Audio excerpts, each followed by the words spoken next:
Alô, meus irmãos, boa noite a todos.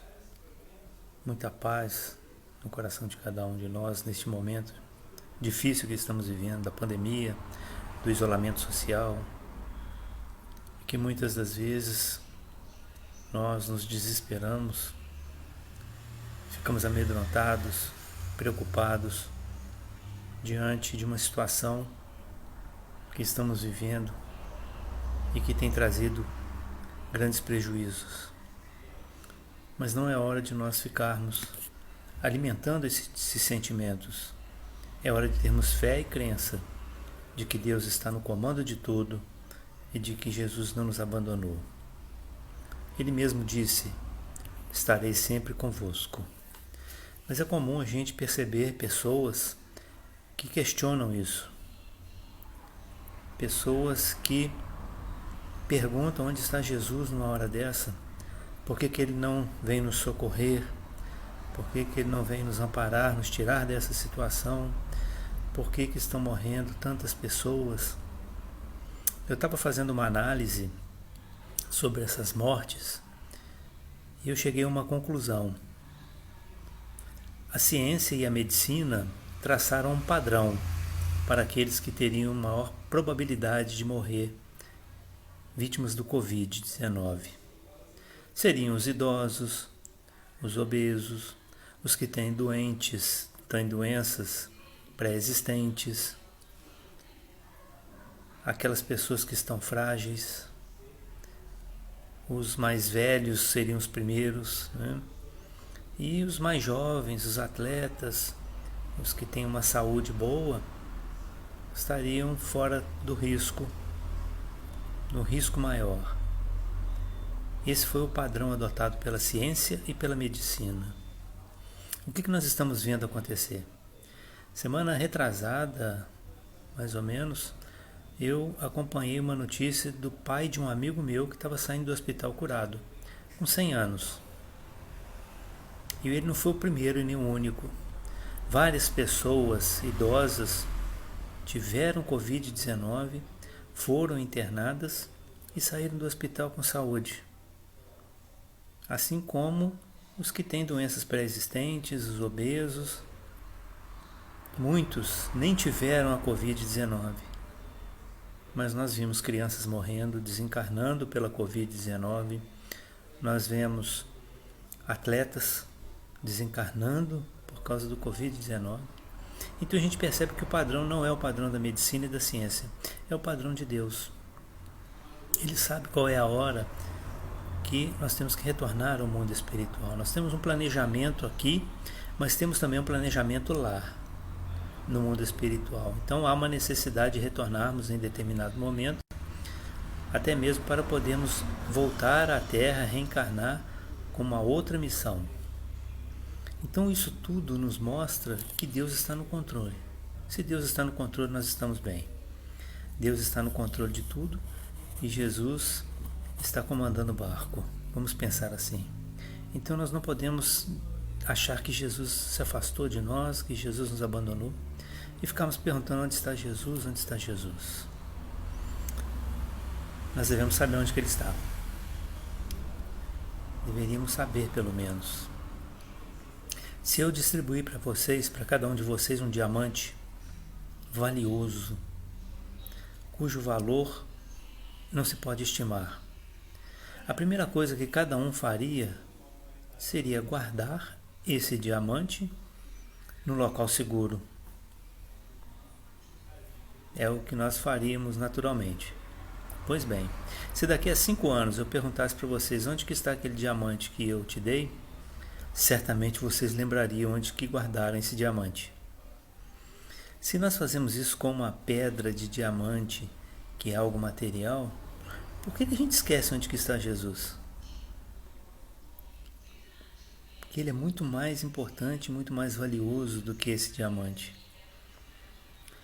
Jesus está perto de nós, bem perto de nós. Nós é que estamos longe dele. Não foi ele que se afastou de nós, nós é que nos afastamos dele, buscando outras coisas que não são tão importantes quanto Jesus. Como que eu posso me afastar daquele que é a luz que ilumina o meu caminho, o calor que aquece o meu coração nos momentos mais difíceis da minha vida, o mestre que me trouxe ensinamentos e mensagens que não têm preço e que vão me acompanhar para o resto da minha vida espiritual. Como que eu posso me esquecer dele e não posso não saber onde que ele está? Então o problema não é Jesus, o problema somos nós.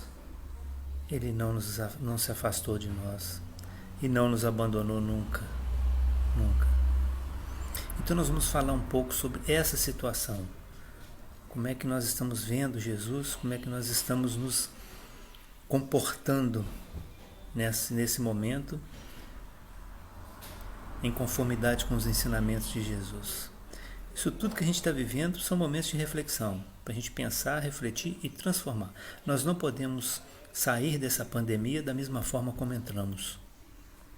É um momento de transformação. E Jesus é fundamental nessa transformação. Não ele, a figura dele, o ser humano Jesus, mas o que ele veio fazer para nós e por nós. O que ele veio nos ensinar, que é a coisa mais importante que ele fez por nós. Vamos ver então, falar um pouco sobre essa figura tão maravilhosa. No livro Caminho da Luz, Emmanuel fala para nós que rezam as tradições do mundo espiritual, que no comando de todos os fenômenos dos sistemas existe uma comunidade de espíritos puros, eleitos pelo Senhor Supremo do Universo, em cujas mãos se encontram as rédeas da vida das coletividades de todos os planetas. Vamos traduzir. Conforme diz o mundo espiritual para nós, existe um grupo de espíritos que foi escolhido por Deus, espíritos puros, que estão no controle de todos os fenômenos dos nossos sistemas. E esses espíritos contêm na sua mão as rédeas da vida da coletividade de todos os planetas. Ou seja, esses espíritos estão comandando os nossos planetas. Muito bem. São espíritos puros. Essa comunidade de espíritos se reuniu apenas 2 vezes nas proximidades do orbe. A primeira vez, quando o orbe se desprende da nebulosa solar, lançando no tempo e no espaço as balizas do nosso sistema, do nosso planeta, da nossa morada. A segunda vez foi para decidir a vinda de Jesus ao planeta Terra, porque Jesus era um desses espíritos puros eleitos por Deus. Então a grandeza de Jesus começa a se mostrar aí. Jesus é um espírito que foi escolhido por Deus para ser o nosso governador espiritual. E ele participou do processo de construção do nosso planeta. Ele é o arquiteto do nosso planeta. Então é um espírito que tem uma grandeza que nós não podemos desconsiderar. Por isso é que quando a pessoa fala onde está Jesus, quem está perdido não é Jesus, é ela. Essa pessoa que está perdida. Ainda tem uma outra fala que diz que quando o orbe foi criado, 4 bilhões e meio de anos atrás, a genealogia de Jesus já se perdia na poeira dos sóis lançada ao infinito. Isso quer dizer que há 4 bilhões e meio de anos atrás, Jesus já era um espírito que tinha uma potencialidade enorme, já era um espírito que tinha um grau de evolução que a gente não consegue medir, não consegue avaliar.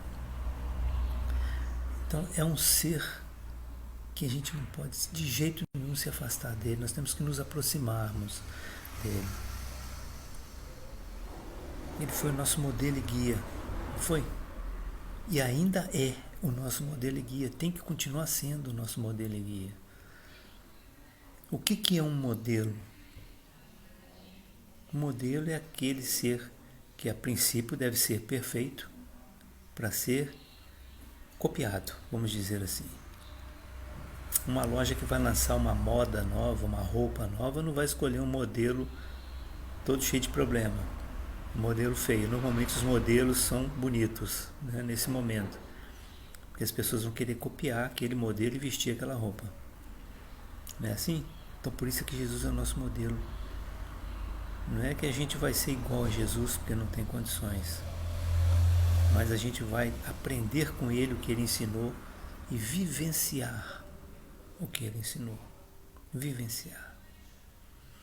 Paulo de Tarso fala que na Terra, no nosso planeta, não há ninguém que nunca tenha pecado. O único que nunca pecou na Terra foi Jesus. Que na Terra não há ninguém que seja bom. O único bom foi Jesus. E o próprio Jesus abre mão desse adjetivo, né? Ele fala que bom só Deus. Então Jesus é esse potencial que nós temos que aproveitar. Nós temos que aproveitar esse potencial. Jesus, além de nosso modelo, é nosso guia. E o que é um guia? Vamos supor que eu convide vocês para ir comigo lá na Floresta Amazônica. Nós vamos fazer um passeio ecológico na Floresta Amazônica e eu serei o guia de vocês. Pensem, né? Não respondam não. Vocês iriam comigo? Detalhe, eu nunca fui na Floresta Amazônica, não tenho a menor ideia de sair, como é que sai de lá. Nem como é que entra e nem como é que sai. Vocês vão comigo? Lógico que não, porque eu sou um péssimo guia. Eu não sei guiar ninguém na Floresta Amazônica. Jesus é o guia porque ele sabe nos guiar. Ele apontou para nós todas as formas, todos os caminhos que nós deveríamos seguir para atingirmos a condição de espíritos evoluídos. Ele fala do caminho que nós temos que caminhar, fala da porta estreita, fala da forma como temos que agir em relação a Deus, em relação ao próximo, em relação a nós mesmos. E isso é a fonte que vai nos manter, que vai nos sustentar para que nós possamos alcançar o processo de evolução e atingirmos a condição de espíritos perfeitos, uma perfeição relativa, que ninguém vai ser perfeito igual a Deus, né? Mas ele deixou isso tudo para a gente, uma herança. É uma herança. Então a gente não pode ter esse pensamento de que Jesus nos abandonou, que a gente não sabe onde ele está, a gente tem que saber onde ele está. Mas para quem não sabe, a gente vai dar umas dicas aqui de como chegar até Jesus. Eu vou contar uma história para vocês que eu gosto muito dessa história e não poderia deixar de ser de Chico Xavier, né? Eu gosto muito dessa história porque ela enriquece muito, ela tem um conteúdo muito profundo. O Chico Xavier, quando era vivo, ele tinha um amigo chamado Adelino da Silveira. O Adelino da Silveira conviveu com o Chico durante muitos anos, durante muito tempo. E eles tinham uma amizade muito grande. E certa vez o Chico adoeceu, ficou doente, ficou de cama na sua casa. Ele não podia sair de casa, não podia nem levantar da cama, estava bem adoentado. Mas o centro espírita, estava cheio, as pessoas aguardando o Chico lá. As pessoas necessitadas de ouvir a palavra dele, o consolo que ele sempre levava, as cartas, né, dos filhos que desencarnaram, endereçados às suas mães. Então as pessoas necessitavam do Chico, precisavam dele, mas ele infelizmente não poderia atender essas pessoas. Pois bem, ele então resolveu pedir para o Adelino para que abrisse as portas da casa dele e deixasse as pessoas virem até a casa dele. E assim foi feito. As portas foram abertas e as pessoas que estavam no centro foram até a casa do Chico e começaram a entrar. Fizeram uma fila e foi entrando um atrás do outro. E todos eles que chegavam, passavam na frente do Chico, falavam alguma coisa com ele, faziam uma pequena prece, davam a ele uma palavra de consolo, procuravam tocar nas suas mãos, todos eles. E o Chico teve uma atitude. Todos aqueles que passaram diante dele, ele beijava a mão da pessoa. Todos, eram muitas pessoas. Então ele beijou a mão de todas aquelas pessoas. Quando acabou aquela procissão, quando todos passaram ali, fizeram o que tinham que fazer e todos tiveram sua mão beijada, o Adelino percebeu que os lábios do Chico estavam sangrando, em virtude dele ter beijado as mãos daquelas pessoas. O Adelino chama a atenção dele, fala: Chico, por que você fez isso? Por que você beijou a mão de todas essas pessoas? Você está aí agora com os lábios sangrando, você não devia ter feito isso. Por que você fez isso, Chico? O Chico virou para ele e falou assim: eu beijei as mãos deles porque eu não tenho condição de lhes beijar os pés, porque se eu pudesse eu teria beijado os pés de cada um deles. Chico mostra aí a sua humildade, a sua simplicidade e a forma como ele vê o próximo.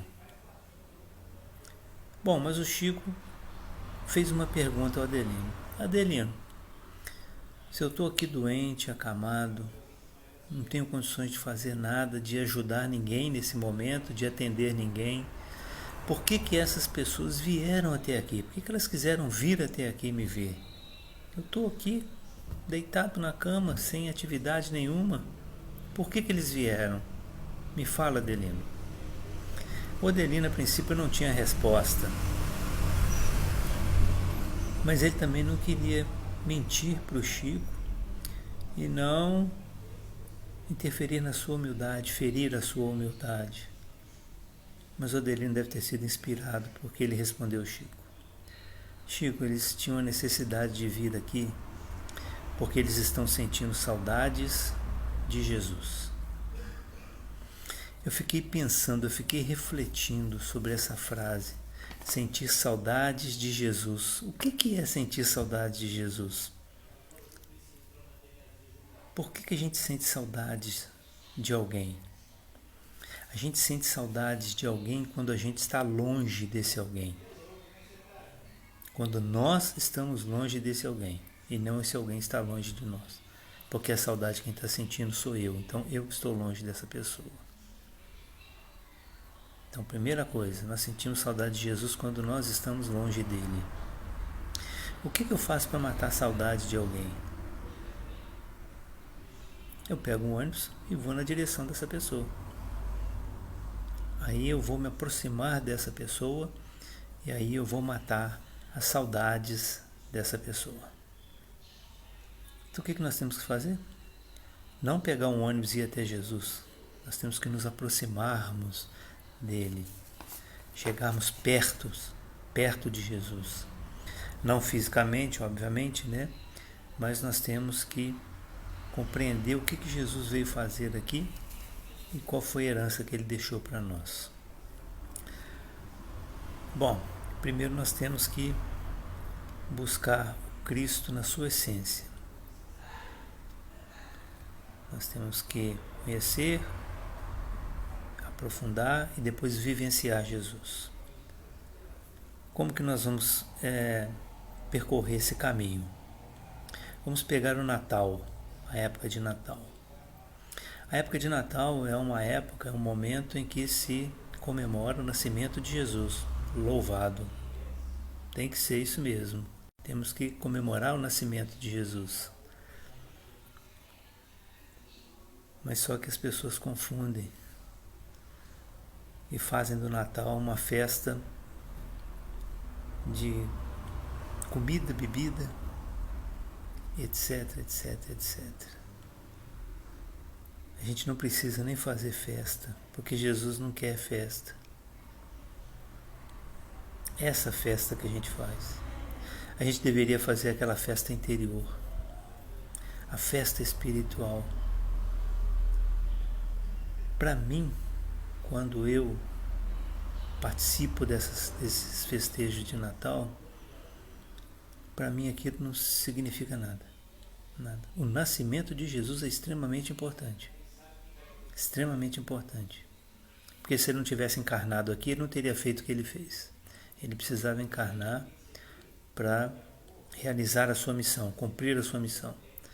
Mas todo aquilo que se faz na época de Natal, Jesus nasceu, para mim não tem muita importância. É um momento de confraternização com os parentes, com os amigos, com os entes queridos, mas é só isso, mais nada. Eu disse isso para uma pessoa, ela falou que eu sou muito frio, que eu tenho que celebrar o nascimento de Jesus. Eu falei assim, mas eu celebro. Ela falou, mas como se você não gosta dessa festa? Não, porque essa festa é só uma festa que nós estamos comemorando. Porque para mim, Jesus tem que nascer todos os dias. Então todos os dias eu tenho que comemorar o nascimento de Jesus. Tenho que agradecer a Ele pelo que Ele fez e continua fazendo por nós. Mas as pessoas não percebem isso. As pessoas não sabem a grandeza que é esse Espírito. Muitas pessoas não sabem, mas muitas sabem. Vamos lá para o final. Vamos para a época de Páscoa, onde se celebra a morte de Jesus. O que se faz nesse momento? Crucifica Jesus de novo. Coloca ele na cruz outra vez. Ora, Jesus morreu. O que morreu foi seu corpo.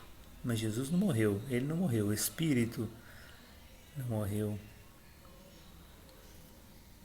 Então o nosso entendimento de Jesus, para muitas pessoas, é semelhante a um sanduíche.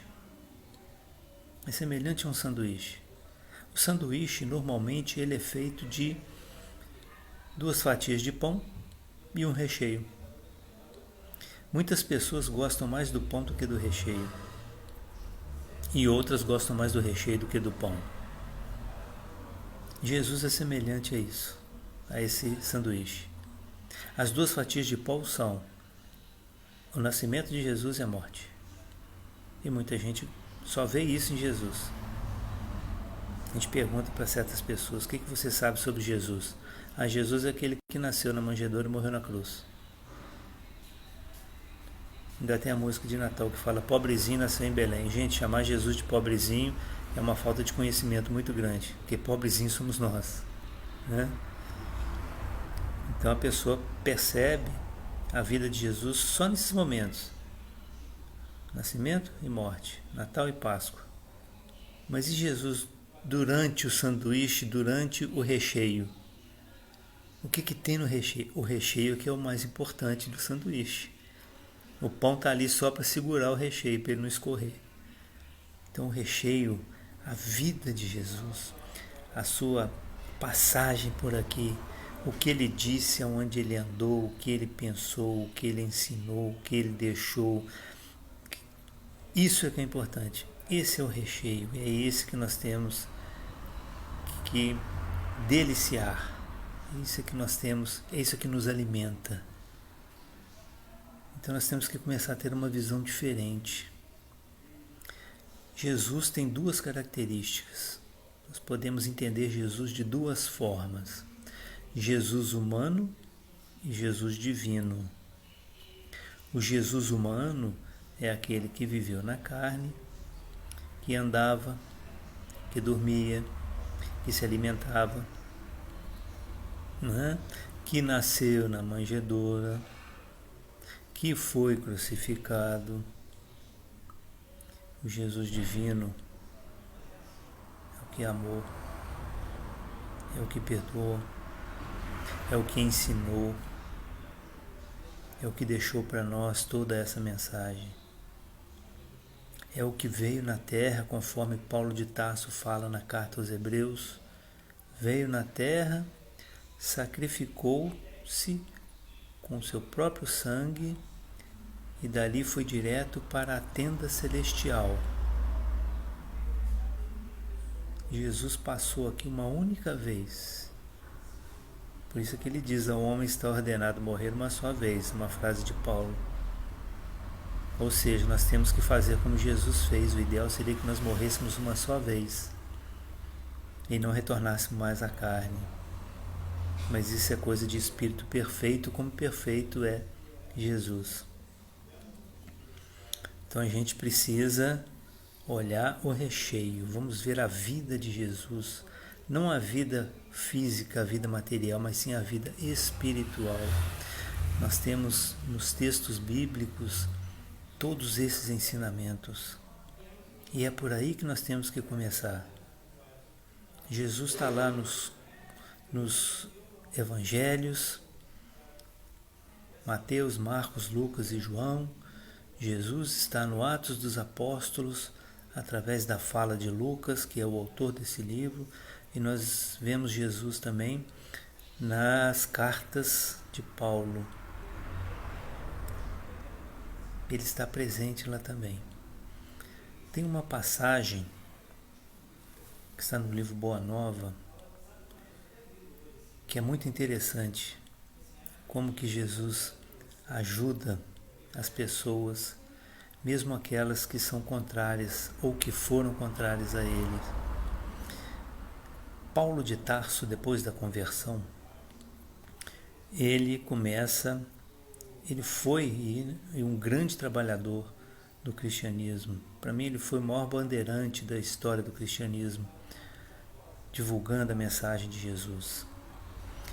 Em determinado momento, Paulo de Tarso se encontra numa situação difícil, porque as igrejas haviam se constituído e ele tinha assumido o papel de levar a essas igrejas, a essas comunidades, as pessoas. E quando a gente fala em igreja, não é uma igreja estrutural, uma igreja montada, de concreto, mas as igrejas eram os grupamentos de pessoas que se escondiam às vezes nas catacumbas, nas grutas, para não serem perseguidos.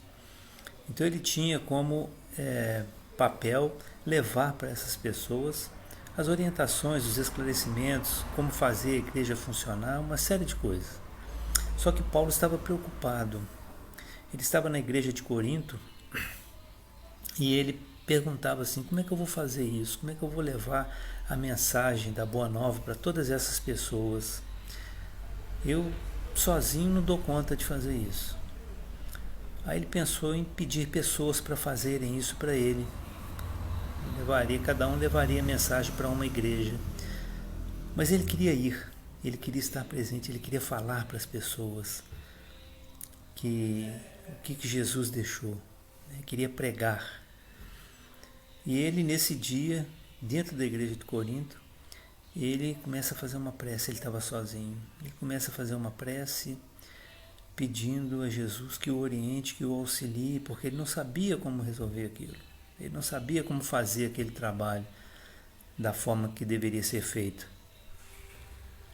E nesse momento, quando ele está orando, ele percebe uma presença dentro da igreja, uma luz brilha. Quando ele vê Jesus, Jesus aparece para Paulo de Tarso. Olha Paulo de Tarso antes de Paulo de Tarso, quando ele era Saulo, o que ele fazia. E Jesus foi lá acudi-lo nesse momento que ele tinha essa dúvida. E Jesus fala com ele, assim: Paulo, não precisa se atormentar, não precisa ficar preocupado. Você não precisa ir nas igrejas levar a mensagem, porque a sua presença física não é importante. O importante é a sua presença espiritual. Faça o seguinte: escreva para eles, mande cartas para eles. Foi daí que surgiu as cartas de Paulo. Então, Paulo chamou aquele que ele perseguia. E aquele que ele perseguia, que Paulo perseguia, veio ao encontro dele para auxiliá-lo. Por que Jesus não faria isso conosco? É porque nós só conhecemos a fatia do pão. Só conhecemos a fatia do pão. Vamos buscar o Jesus divino. E como que eu faço isso? Agora eu vou dar a dica para vocês. Primeira coisa, vamos comprar uma Bíblia. Vamos pegar uma Bíblia, vamos lá nos Evangelhos e vamos começar a ler. Ler. Fazemos uma leitura. Muito bom. Lemos tudo. Depois da leitura, nós vamos tentar entender Jesus. Aí não vamos mais ler, vamos estudar. De preferência em grupos de estudo. Nós temos um lá no Garcia, grupo de estudo do Novo Testamento. Vamos estudar e tentar compreender um pouco da essência dos ensinamentos de Jesus. E se só ler não vai conseguir entender. Depois vamos aprofundar esse estudo. E aí depois que nós aprofundarmos esse estudo, mergulharmos fundo nele, nós vamos para a última etapa, que é a etapa mais fácil. Vamos vivenciar Jesus. Aí sim, aí nós vamos compreender a grandeza desse Espírito. Encontraremos dificuldades? Encontraremos. A Bíblia é um livro que passou por muitas mutações. Os textos foram adulterados. Não sei se vocês sabem, mas antigamente, quando se escrevia esses textos, no começo eles eram escritos em pele de animais. Então o que acontecia? A pessoa que ia fazer a escrita, pegava um animal, matava, tirava o couro, limpava o couro, preparava o couro e grafava no couro. Era tudo escrito ali, porque os textos do Novo Testamento, né, tinham que ser, dos evangelhos, tinham que ser distribuídos para as pessoas. Eles tinham que fazer cópias. E muitas das vezes, a pessoa que estava escrevendo, chamado copista, ele estava escrevendo um texto enorme, copiando, e às vezes ele esquecia uma frase, de escrever uma frase no meio do texto que pode fazer uma diferença grande. Ele tinha duas opções. Ele tinha que pegar aquele texto, jogar fora, pegar o couro de outro animal, limpar, preparar e começar tudo de novo, porque não tem como apagar e corrigir. Ou então ele deixava do jeito que estava.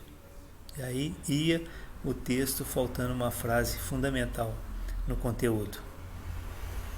Muitas vezes esses copistas eles mudavam palavras, mudavam frases, porque eles achavam que era necessário fazer aquela mudança. Não, essa palavra aqui não encaixa bem aqui. Era uma linguagem pobre. Hebraico, aramaico eram linguagens paupérrimas, difíceis até de ser interpretadas. Às vezes uma palavra tinha dois significados. Então os copistas às vezes faziam isso. Eu vi um texto em grego, escrito em grego, aonde tem uma observação escrita assim do lado do texto, uma página inteira de texto, e do lado está escrito assim: senhor copista, favor não adulterar o texto, mantenha o original. Então isso mostra que era uma prática deles. Então isso já começa a dificultar, porque eram escritos dessa forma, tinha uma dificuldade muito grande. Os copistas eram pessoas que tinham uma boa caligrafia, né, que sabiam copiar, mas tinham esse problema. Eles mudavam, adulteravam, e isso foi se propagando. E aí fica difícil você pegar um texto escrito numa língua bem antiga, depois traduzir para o latim, para o grego, ou para o grego para o latim, depois para o inglês, depois até chegar no português. Se nós pegarmos hoje as Bíblias que nós temos, Bíblia de Jerusalém, a Bíblia de João Ferreira de Almeida e outras, e escolhermos um texto, nós vamos perceber que tem diferença, não é igual. Então a gente tem que ler com essa percepção, senão a gente não vai conseguir compreender o que está escrito ali, o que nós temos que fazer, né? Essas inserções que acontecem também nos textos, e vai por aí afora. Então eu estou só alertando porque temos essa dificuldade, a gente vê que isso acontece de qualquer forma. Bom, vamos continuar falando de Jesus então. A gente vê Jesus como um ser humano. Essa é a nossa visão, a visão que nós temos dele de um ser humano. Porque é o que mais a gente vê é uma cruz com um ser humano crucificado.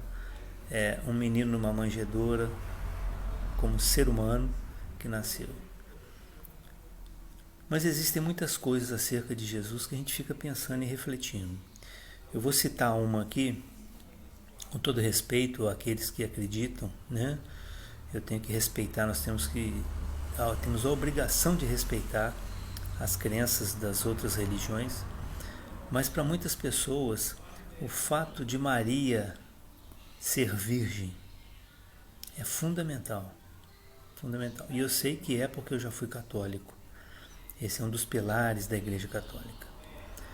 Pois bem, mas eu fiquei pensando, por que Maria era virgem quando Jesus nasceu? Por que ela tinha que ser virgem?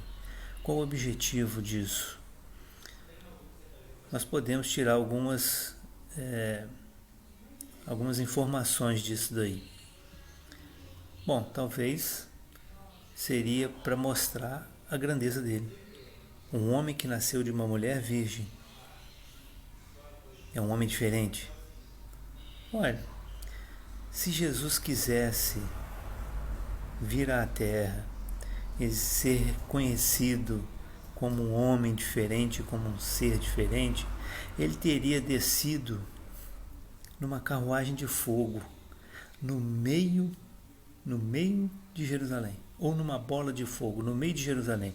Ele iria chamar a atenção de todo mundo e todo mundo iria saber que ele era o Messias. Jesus foi reconhecido como Messias quando ele é batizado por João Batista. Pouquíssimas pessoas sabiam que ele era o Messias. Talvez Maria soubesse porque o anjo Gabriel deu mais ou menos uma dica. Mas nem João Batista sabia que ele era o Messias. Então ele não precisaria se mostrar como Messias. E se nós formos aceitar que seja verdade, que Jesus nasceu de uma mulher virgem, a gente vai fazer uma análise. Vamos pegar o livro de Mateus, o Evangelho de Mateus, capítulo 1, versículo 1. Primeira coisa que Mateus relata é a árvore genealógica de Jesus. A árvore genealógica dele. Abraão, Isaac, Jacó, vai descendo, passa em Davi, o rei Davi, vai descendo, passa por José, seu pai, vai descendo e chega em Jesus. Então Jesus é descendente de José, que é descendente de Davi. Ok? Então José é descendente de Davi e Jesus é descendente de José. Se Maria era virgem, Jesus significa que Jesus não era filho biológico de José. Se ele não era filho biológico de José, ele quebra a sua cadeia genealógica, ele deixa de ser descendente de Davi. E ele era reconhecido como um príncipe por ser descendente de Davi. Então aí nós já quebramos essa cadeia. Jesus não é descendente de Davi porque não é filho biológico de José. Uma análise simples que a gente faz. Outra coisa, quando é falado no Novo Testamento,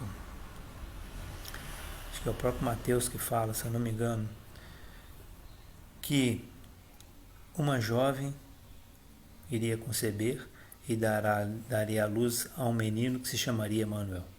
Essa é a frase. Uma virgem conceberá e dará à luz a um menino que se chamará Emanuel. Essa é a frase que está no Novo Testamento. Uma virgem conceberá e dará à luz a um menino que se chamará Emanuel, que significa Deus conosco. Só que essa frase não é de Mateus. Essa frase foi copiada de Isaías, do profeta Isaías. O profeta Isaías é que disse essa frase. Só que ele usa a palavra jovem e não virgem. Vocês podem procurar na Bíblia lá. Isaías diz: uma jovem conceberá e dará à luz a um menino que se chamará Emanuel. Por quê? Porque as duas palavras, jovem e virgem, têm o mesmo significado. A tradução delas para a língua antiga é a mesma. Bom, mas aí eu perguntei isso tudo, falei isso tudo para vocês, para fazer uma única pergunta. Qual a diferença que faz ela ser virgem ou não? O que difere? Nada, não tem diferença nenhuma. Ele é o mesmo. Ontem, hoje e sempre. Então não faz diferença Maria ser virgem ou não. Nós temos que olhar para Jesus. Volto a repetir. Respeito muito a crença das outras religiões que acreditam nisso sem nenhum problema. Mas isso não quer dizer que eu tenha que acreditar também, né? Então Maria, virgem ou não faz a menor diferença para nós. Jesus foi um homem muito conhecido pelos seus milagres e até hoje. A palavra milagre, ela tem um significado. Os milagres são aqueles fatos que ocorrem e que são sobrenaturais. Os milagres são sobrenaturais. O que é sobrenatural está fora da natureza. Se está fora da natureza, está fora das leis da natureza. As leis da natureza são leis de origem divina. Se isso que acontece, chamado milagre, está fora da lei da natureza, está fora das leis de Deus. Então a gente começa a entender que o milagre já não é mais uma coisa sobrenatural. O milagre aconteceu, mas são fatos que estão baseados nas leis divinas, nas leis da natureza. Cura. Jesus curava? Curava. Hoje pessoas não são curadas nos centros espíritas, nas igrejas evangélicas e até mesmo na igreja católica. São fatos naturais, são fluidos humanos, né? O passe que a gente aplica, isso tudo acontece. Ah, mas e Lázaro, que foi ressuscitado? Jesus ressuscitou ele? Não ressuscitou? Olha, é interessante porque quando Marta e Maria falam para Jesus que Lázaro estava morto, Jesus diz o seguinte: ele não está morto, ele apenas dorme. O que acontece? Naquela época não se tinha instrumento suficiente para se identificar se um cidadão estava morto ou não. Não tinha estetoscópio, não tinha aparelho de pressão, então isso tudo era visto de uma forma bem simplista, né? Se uma pessoa tivesse num estado em que o seu nível de vida, né, batimento cardíaco bem fraquinho, se tivesse no estado de coma, alguma coisa assim, no estado de uma morte que não é aparente, né, a pessoa era dada como morta. Muitas pessoas naquela época foram enterradas vivas por causa disso, achavam que a pessoa estava morta e no entanto ela estava viva. Tem um caso, conta-se uma história que aconteceu numa cidade da Inglaterra, que era uma cidade pequena. Então, as pessoas quando morriam, o que acontecia? Iam enterrar no cemitério e verificavam que o cemitério estava cheio, então eles tiravam um corpo e enterravam o outro no lugar daquele. Mas eles perceberam que quando eles tiravam o corpo, eles viam que o corpo estava mexido no caixão e chegaram à conclusão de que aquela pessoa havia sido enterrada viva. Falaram, nós estamos enterrando gente viva aqui, não pode. Então o que eles fizeram? Eles começaram ao enterrar a pessoa, passaram a fazer isso, eles amarravam uma cordinha no pulso do defunto e essa cordinha saía para de fora da terra e ficava um sininho. Quando o defunto mexesse lá embaixo, balançava o sininho e tinha alguém ali do lado de fora que ouvia e lá desenterrava. Então, pessoas terem um estado de morte e estarem vivos, acontece até hoje. Um ator, né, brasileiro, de algum tempo, eu não me lembro o nome dele, ele desencarnou, foi enterrado, e quando foram exumar o corpo dele, o caixão estava todo arranhado, ele estava vivo lá dentro, ele tinha ficado vivo. Isso acontece. Por que não acontecia naquela época, se não tinha nenhum recurso de medicina que nós temos hoje? Então, quando ele fala que ele está apenas dormindo, é porque Jesus consegue perceber, ele tem uma capacidade de perceber se a pessoa tem vida ou não. Ele podia ver através do corpo da pessoa se havia batimento cardíaco, se estava tudo funcionando e principalmente se o espírito estava ligado ao corpo ou não. Dali ele sabia se tinha vida ou não. Kardec conta uma história no livro dos médiuns, se eu não me engano, que fala de um rapaz que ele tinha uma capacidade de, ao olhar para uma pessoa, ele identificar a doença no corpo da pessoa, como se você conseguisse olhar dentro do corpo daquela pessoa. E ele via onde que estava a doença. E ao ver onde que estava a doença, ele passava a receita para aquela pessoa, para fazer o tratamento.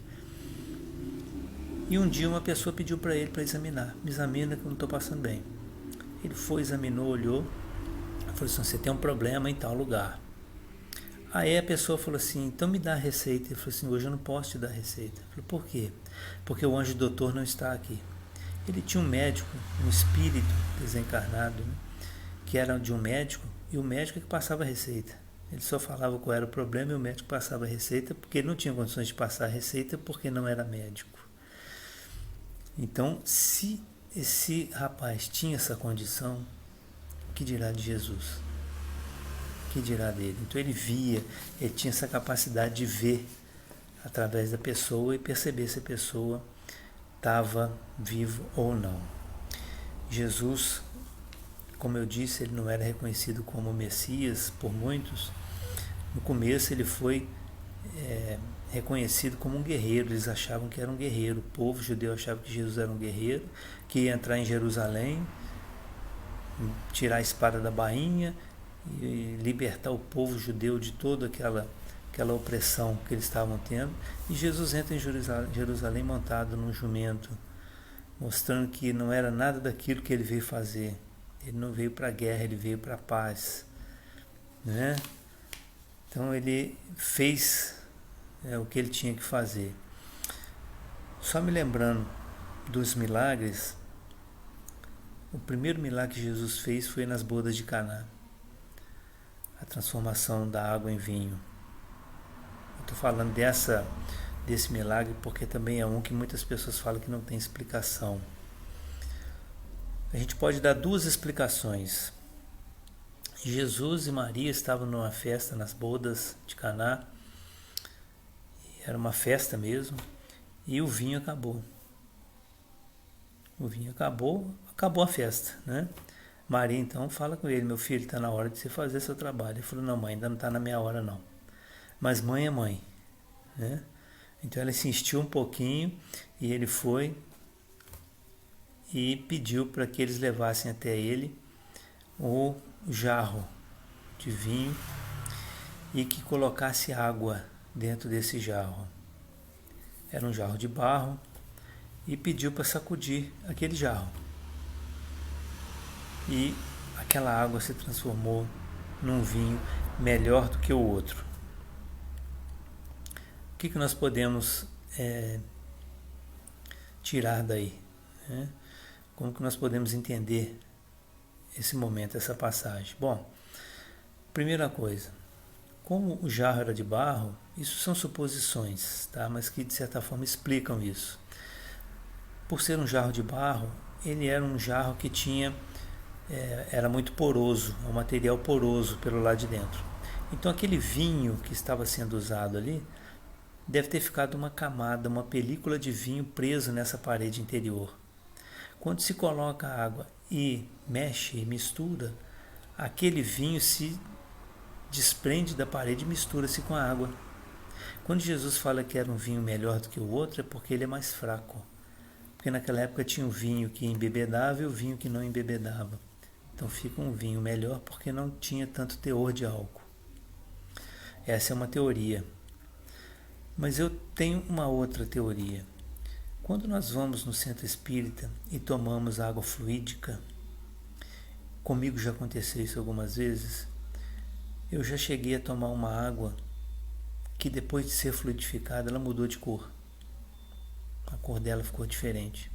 E eu já tomei água fluidificada com sabor diferente. Por quê? Porque a água, quando ela é fluidificada, isso significa que os espíritos manipularam ali medicamentos que nós precisamos, que o paciente precisa. Então eles alteram o teor da água. Se esses espíritos fazem isso, por que Jesus não poderia fazer com vinho? Fazer da mesma forma? Né? Então é uma coisa para a gente pensar também. Mas de qualquer forma isso não faz diferença se ele transformou o vinho em água ou não. Nós estamos ainda na fatia de pão. Na fatia de pão. Jesus, ele era, e ainda é, né, tão especial que ele às vezes nos ensinava de uma forma que ficava mais fácil para a gente entender. Tem uma frase muito antiga que não se sabe quem é o autor dessa frase. É uma frase que diz o seguinte: não faça aos outros o que você não gostaria que vos fosse feito.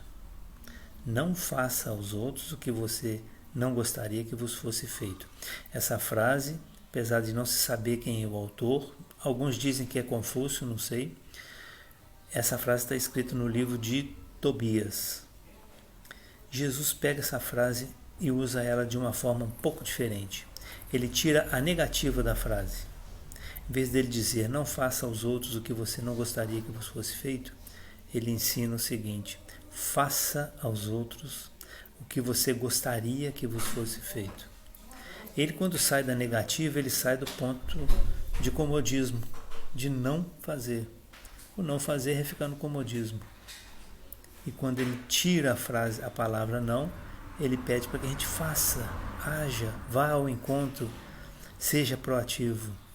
Então, essa frase ela me deixou muito interessado, porque às vezes é mais difícil fazer do que não fazer. Então a gente entra no comodismo de não fazer, porque a gente não quer fazer, né? Jesus teve uma missão grandiosa aqui no planeta. Quando ele fala que toda planta que não foi plantada pelo meu Pai será arrancada, ele está querendo dizer o seguinte, que haveriam deturpações as leis de Deus, etc. As leis de Deus não foram bem aceitas, né? De primeiro. Depois veio Jesus para dar um ajuste nisso. Por isso é que ele fala, eu não vim destruir a lei nem os profetas, mas sim dar o seu cumprimento. Ou seja, ele veio nos ensinar uma forma mais simples de entendermos a lei de Deus, mas sem alterar nada, sem mudar, e fazer com que nós entendêssemos como que nós deveríamos seguir essa lei e fazê-la valer nas nossas vidas. Quando a gente pega os 10 mandamentos, é a mesma coisa que pegarmos o Evangelho, só que o Evangelho é muito mais rico em conteúdos, né? Porque as leis de Deus, elas não são simplesmente aqueles 10 mandamentos. Passagens bíblicas de Jesus são muitas e cada uma delas é extremamente importante. Não dá para a gente falar sobre todas agora, nosso tempo está acabando, mas tem uma que eu acho muito interessante, que é quando Jesus está caminhando com seus discípulos e ele para descansar. E ele para diante de um poço, que é chamado Poço de Jacó. E nesse poço tem uma mulher de Samaria, a samaritana, pegando água. Jesus vira para ela e fala assim, mulher, dá-me de beber. A mulher olha para ele, reconheceu que ele era um judeu, e fala para ele, fala assim, por que você conversa comigo? Você é judeu e eu sou samaritana? Porque judeus e samaritanos eram inimigos. Então ela não queria conversar com ele porque ele era um judeu. Mas Jesus provocou essa conversa com ela porque ele queria dar uma mensagem para ela. Ele virou para ela e falou o seguinte: olha, eu vou te oferecer uma água muito melhor do que essa que você está bebendo, porque a água que eu vou te oferecer é uma água que todo aquele que dela beber jamais sentirá sede e jorrará sede. Jesus está falando da água do Evangelho, porque nós somos espíritos caminhando num deserto seco e árido, em busca de água. E essa é a água que vai fazer com que o espírito saia dessa secura, dessa aridez. É através da palavra do Cristo, do ensinamento dele, que nós vamos nos tornar seres melhores. Mas para isso nós temos que querer, nós temos que fazer a nossa parte para podermos atingir esse patamar, esse nível. Não vamos esperar a volta de Jesus, como muitos dizem, Jesus vai voltar. Para mim, Jesus nunca mais vai voltar. Sabe por quê? Porque ele nunca foi embora. Ele está perto da gente. Se a gente fica na expectativa de que ele vai voltar, a gente cai no ostracismo. Se a gente for ficar pensando que dia que Jesus vai voltar, a gente não vai agir. Vou esperar ele voltar para ele consertar isso tudo. Não, eu que tenho que consertar. Começando de consertar a mim mesmo. A mim mesmo. Jesus voltou mais de 12 vezes depois que ele desencarnou, depois que ele foi crucificado. Ele volta para Maria de Madalena, ele volta para os discípulos, ele volta para Tomé para mostrar as chagas, que era ele mesmo. Ele volta na estrada de Emaús para 2 discípulos que não reconheceram e caminharam com ele um longo caminho, e ele conversando com eles, e ele não se deixou mostrar quem era. Ele deve ter feito uma transformação ali física na hora que ele não foi reconhecido. Ele só é reconhecido quando os 2 o convidam a comer com ele, e ele na mesa ele parte o pão. Quando ele parte o pão, daquele jeito que ele tinha de partir o pão, os 2 discípulos reconhecem ele, é Jesus. Ele volta de uma forma magistral para Paulo de Tarso na estrada de Damasco, que é um momento épico para mim, das histórias bíblicas. E depois ele volta para Paulo de Tarso, como eu disse, quando ele se manifesta, ele se materializa diante de Paulo de Tarso na igreja de Corinto. Então não é esperar ele voltar não, porque ele não vai voltar. Ele já está aqui e nós estamos aguardando a volta dele. A sua morte é cercada de dúvidas, de questionamentos. Primeiro, por que ele morreu? Me perguntaram isso outro dia. É porque ele tinha que morrer. Mas não podia ficar velho, não. Ele é um mestre, é um professor que vai na sala de aula, dá a sua aula e vai para casa. Ele não dorme na sala de aula, ele não fica na sala de aula. Ele veio, deu a mensagem dele e foi embora. Fisicamente, mas espiritualmente ele continua conosco. O seu corpo desapareceu porque tinha que desaparecer. Imaginemos se hoje nós tivéssemos a ossada de Jesus, tivéssemos encontrado essa ossada e tivesse em algum lugar. Nós teríamos peregrinações de pessoas querendo adorar o osso de Jesus, o pão, a fatia de pão. Vamos esquecer isso. Jesus está mais vivo do que nunca, mais vivo do que nunca. E nesse momento de pandemia que nós estamos vivendo, vamos nos lembrar da passagem que os discípulos estão com ele num barco e de repente o barco começa a jogar de um lado para o outro, o mar fica bravio e o vento fica muito forte. E eles então vão pedir para Jesus ajudar e ver que Jesus está dormindo. E eles ficam desesperados. Jesus acorda. Provavelmente Jesus estava dormindo ali o corpo, mas o espírito já estava de pé.